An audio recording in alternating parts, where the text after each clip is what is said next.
নমস্কার বন্ধুরা, কেমন আছেন আপনারা সবাই? আশা করি ভালোই আছেন, সুস্থ আছেন। আর পূর্বাস কিচেনে আপনাদের সবাইকে স্বাগত জানাই।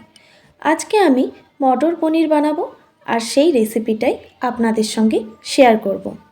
আর এই রেসিপিটা রুটি কিংবা ফ্রায়েড রাইসের সঙ্গেও কিন্তু বেশ ভালো লাগে। তো আপনাদের কাছে অনুরোধ রইল স্কিপ না করে সম্পূর্ণ ভিডিওটি দেখার। এবার উপকরণগুলো দেখে নিই কী কী উপকরণ লাগছে। এখানে আমি 300 গ্রাম পনির এইভাবে চৌকো চৌকো করে কেটে নিয়েছি। আপনারা চাইলে পনিরটা কম বেশি করে নিতে পারেন। আর এইদিকে 3টা মিডিয়াম সাইজের পেঁয়াজ বেশ মোটা মোটা করেই কেটে রেখেছি।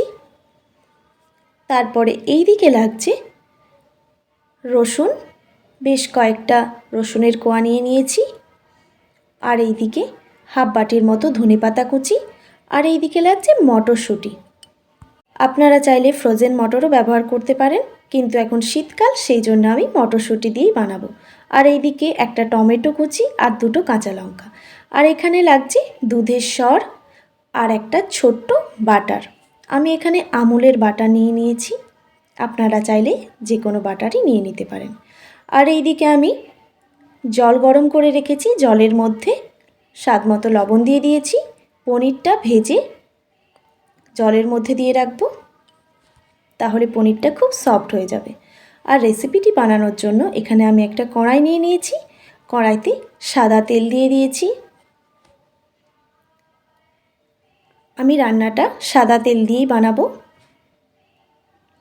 তেলটা গরম হয়ে গেলেই পেঁয়াজগুলো দিয়ে দিচ্ছি।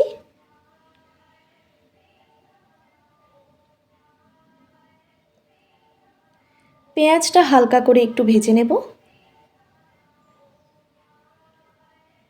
এখানে পেঁয়াজটা বেশি ভাজার দরকার নেই।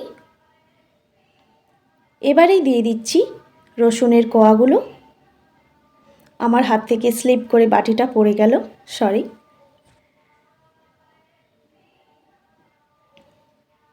তারপর রসুন পেঁয়াজটা হালকা করে ভেজে নিচ্ছি। তারপরেই দিয়ে দিচ্ছি টমেটো আর কাঁচা লঙ্কা। টমেটোটাও আমি একটু মোটা মোটা করেই কেটেছি।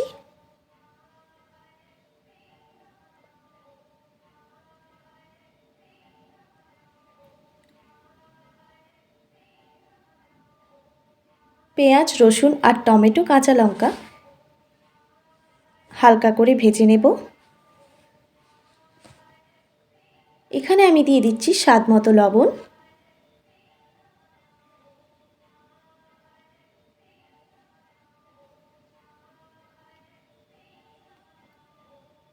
আপনারা বাড়িতে একবার হলেও ট্রাই করে দেখবেন, খেতে কিন্তু অসাধারণ লাগে। ভাজা হয়ে গেছে, এবার তুলে নেব। তুলে নিয়েছি আর ওই মশলাগুলো একসঙ্গে বেটে নেব। তারপরে আবারও কড়াইটা ভালো করে ধুয়ে বসিয়ে দিয়েছি। কড়াইটা গরম হয়ে গেলে সাদা তেল দিয়ে দিচ্ছি 2 টেবিল চামচের মতো। আর ছোট্ট একটু বাটারের টুকরো দিয়ে দিলাম তেলের ওপর। তেলের সঙ্গে বাটারটা দিলে তাহলে বাটারটা উড়ে যায় না।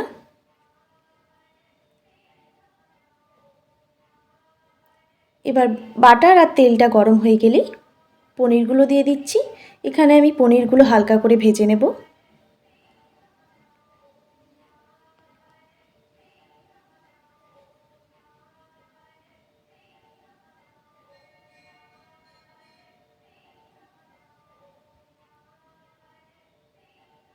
দেখুন বন্ধুরা, পনিরগুলো ভাজা হয়ে গেছে। এর থেকে পনির বেশি ভাজবো না, তাহলে পনিরটা শক্ত হয়ে যাবে। এরপর যে আমি গরম জল করে রেখেছিলাম, হালকা করে গরম জল, সেই জলের মধ্যে পনিরগুলো তুলে নিচ্ছি।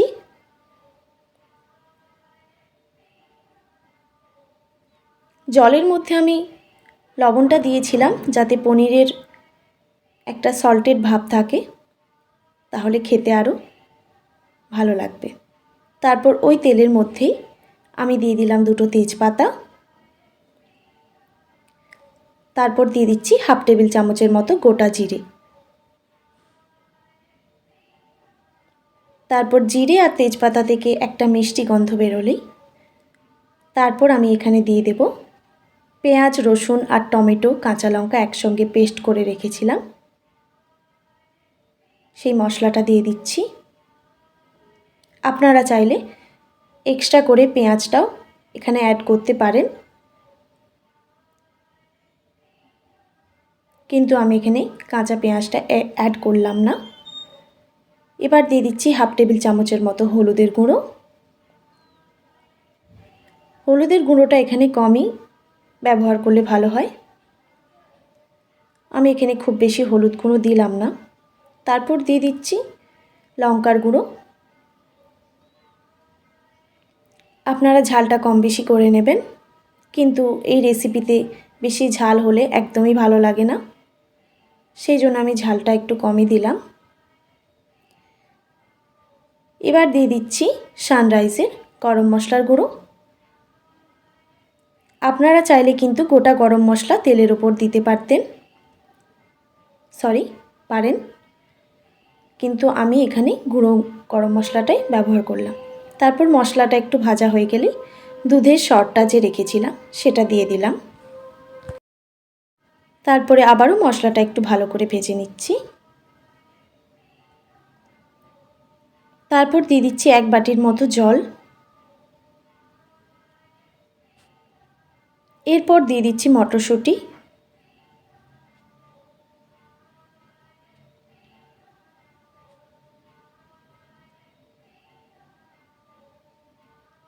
এবারে একটা ঢাকনা দিয়ে ঢেকে দেব 1 থেকে 1.5 মিনিটের জন্য। গ্যাসের ফ্লেমটা মিডিয়াম রাখবো। তারপর 1-1.5 মিনিট পর ঢাকনাটা সরিয়ে দিলাম। তারপর একটু ভালো করে নাড়াচাড়া করে নিচ্ছি।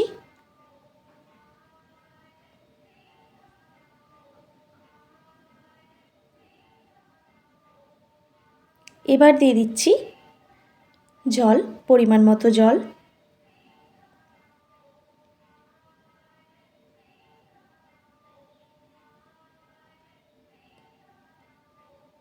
এবারে আবার ঢাকনা দিয়ে ঢেকে দিচ্ছি কিছুক্ষণের জন্য।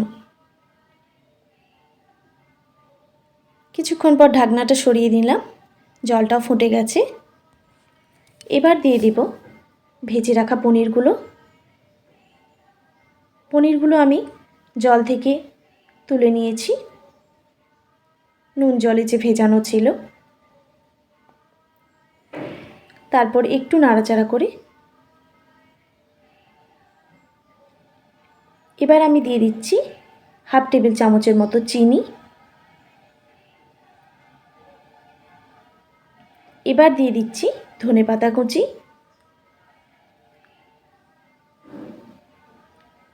এখানে একটু কসুরি মেথি ওপর থেকে একটু ছড়িয়ে দিলে আরও টেস্টটা বেড়ে যায় মটর পনিরের, কিন্তু আমার কাছে কসুরি মেথি অ্যাভেলেবেল ছিল না, সেই জন্য আমি এখানে ব্যবহার করলাম না। তারপর এইভাবে একটু ফুটিয়ে নেব। এবার ফুটিয়ে নামিয়ে নিলে রেডি গরম গরম মটর পনির। আপনারা বাড়িতে অবশ্যই ট্রাই করে দেখবেন, খেতে কিন্তু দারুণ লাগে। এটা আমি রুটির সঙ্গেই পরিবেশন করব। আর আমার ভিডিও যদি আপনাদের ভালো লেগে থাকে তাহলে অবশ্যই like, comment, share and subscribe করে দেবেন। ভালো থাকবেন, সুস্থ থাকবেন। দেখা হচ্ছে নতুন কোনো রেসিপি নিয়ে। আজকের মতো টাটা।